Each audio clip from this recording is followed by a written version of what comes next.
Okay, so if you're someone who is offbeat,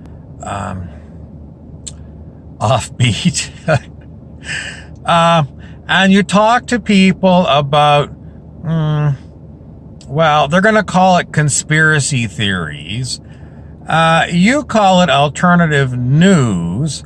Well, the people that don't want to get out of their mental box, immediately the first thing they always say is tin hat. And there's a famous little clip of Alex Jones wearing some tin foil on his head. And it reminds me of how Howard Stern is, if you listen to his radio show. He is the ultimate mainstream media personality because he does such a good job of deflating anyone who has got any kind of a commentary that is outside of the official doctrine of mainstream news. He's very good at using those kind of phrases like tin hat and crackpot, etc., etc. So, why do I bother talking about these alternative news items? Well, if you look at my tagline, I call myself a comic actor. So maybe it's just because I like to entertain you. Is there any truth to any of these conspiracy theories? Was 9/11 an inside job? I mean, they just keep happening and happening, conspiracy theories.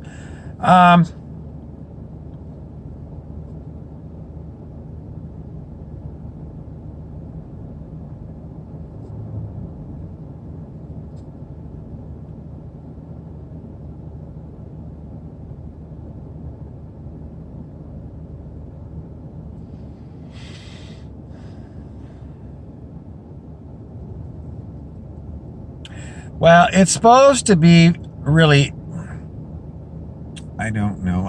I'm kind of at a loss for words right now.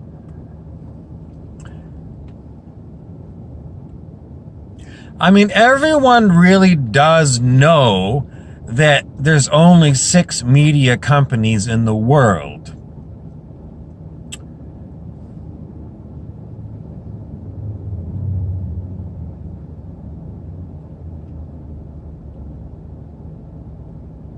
And they're entertainment companies.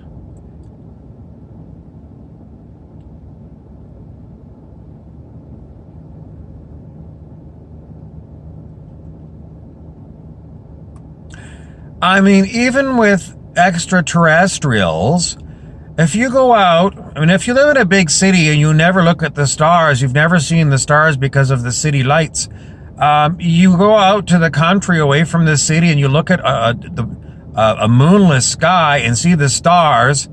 I mean, some people, I'm sure, have never left, like, downtown Chicago or downtown New York and have never seen the sky. And they just can't fathom the number of stars in the sky. Maybe they have to call it up on Google, but is it really the same thing? I mean, if you really go out and look at the stars at night and get some binoculars, and then you can see there's even more stars with binoculars. Go to some place that's got a major telescope and look deep into the field of stars, and then you get sort of the idea of infinity. The thing is that humans really don't think with infinity at all. You might get, the symbol, it's like the sideways 8, when you're in math, but a lot of people aren't good at math. So to really get their head around infinity, I don't think even people that know infinity can really grasp it, other than the fact that it's the opposite of limited thinking. And, it's kind of the opposite of celebrity gossip, too. Because celebrity gossip is, you just change the name and it's the same gossip, Somebody cheated on someone else, someone got someone else pregnant. It's the same news. Mainstream news, well, it's always about, it's always the same, Your local news has always got traffic reports, weather, sports, accidents on the highway, murders, and a human interest story. The national news is all, well, you know what it is. It's always the same. You turn it on, it's always the same. So, why is it when I talk about the New England Journal of Medicine, the former editors are on record at saying that the studies that were published in the most prestigious medical journal for medical studies on drug treatments, that they're wrong. The studies are lies. You have to just go and Google it. New England Journal of Medicine former editors and what they say. They had to quit because they were so disgusted. The studies that Big Pharma puts out are garbage.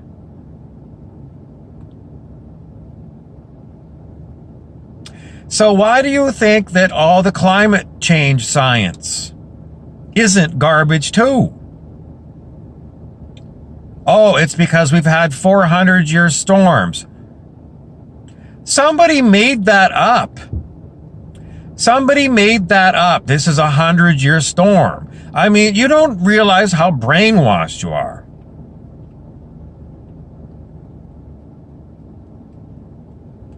Oh, we've got written records or something.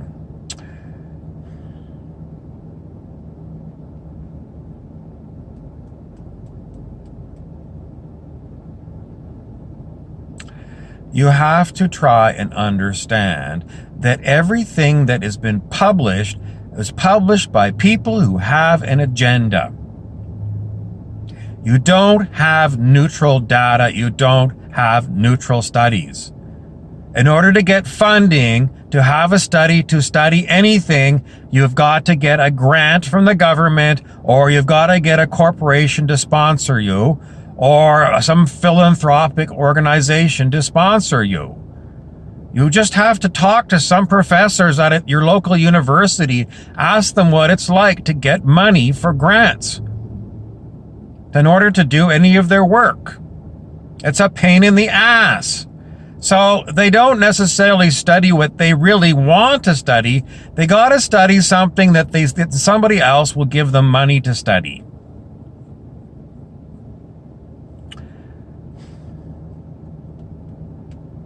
So someone would say, well, the environmentalists don't have an agenda. They want to protect the planet. Why would they want to sell us on climate change?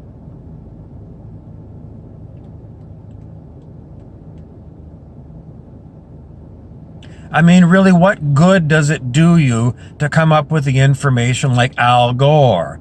An inconvenient truth.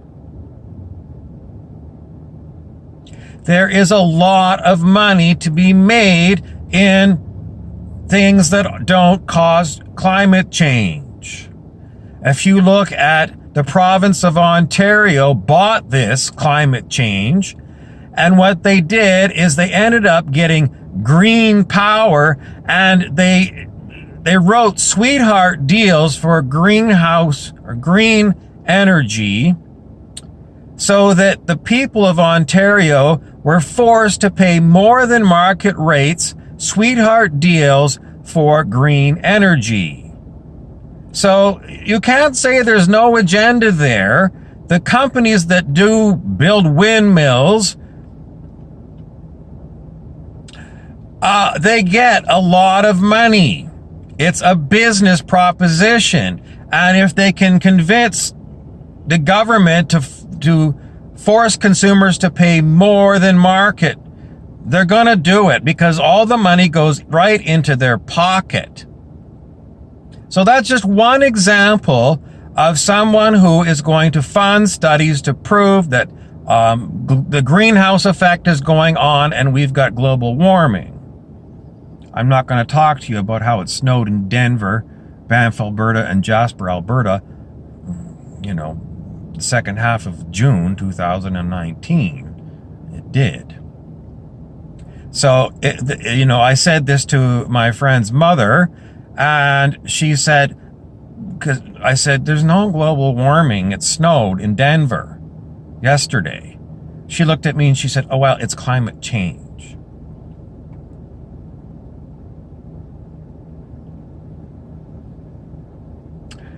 So, and then it's man-made climate change. I've talked about this in my previous video.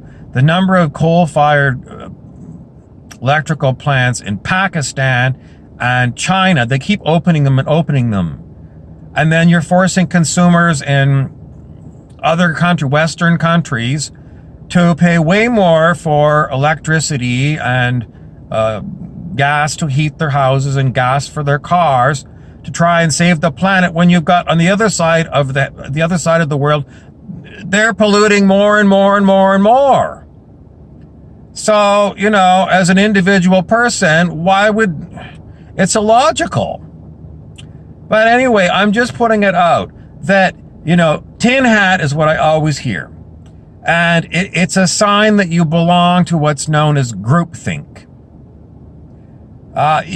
Some occult people, they'll get a bunch of people together and they'll create what's known as a mastermind group. You can Google mastermind group. And what happens? You work with what's known as an egregore, which is a very large thought form. There are such things as thought forms. It was studied way back in the 1800s. You can look at Alice Bailey's book called Thought Forms. If you put a lot of energy into a idea, you are putting energy into the egregore. And the egregore is an invisible thing.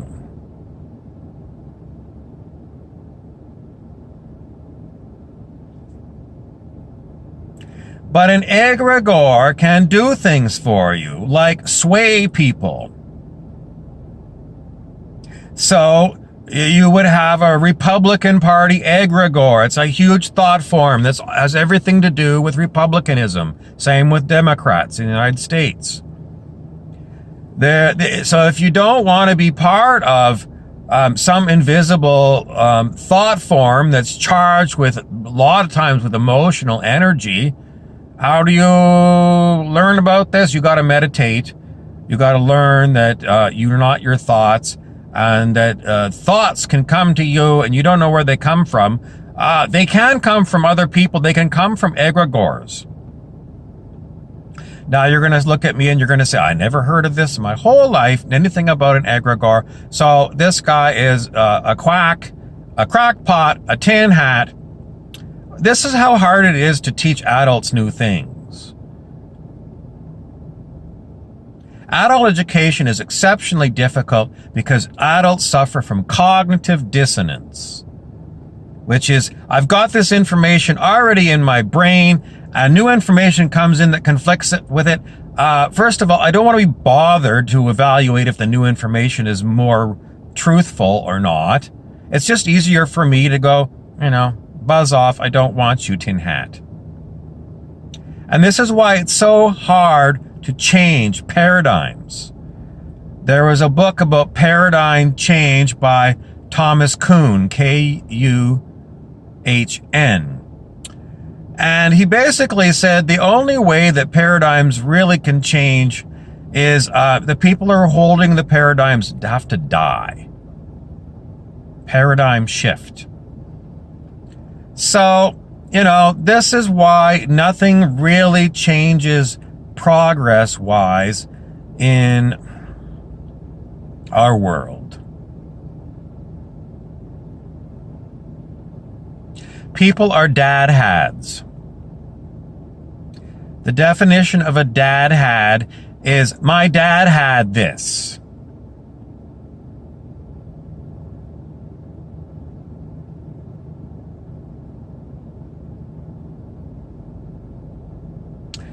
So an example of a dad hat is, my dad had a union job and he had a good pension. He retired early at 58. That's a dad hat. Why is it relevant to this conversation? It's not. I just like to throw some new vocabulary in sometimes, and I'll use it in a future video. I'll do a video on dad hats. Anyway, I have to go to Value Village because they got a sale on tin hats, and I want one that's kind of got red tin foil. I had a new name I was going to use. Damn it, I can't remember the new name. You know, when I do these videos, I've got to use my, my stage name, and I had a new stage name. I don't want to be called Tin Hat because it's not really, it's too generic. I don't want to be Dad Had. I had a name. It's driving me nuts. If I remember it, I'll put it down in my tags. If you've never read my tags, I go through exceptional amount of work putting in usually quite a lot of tags.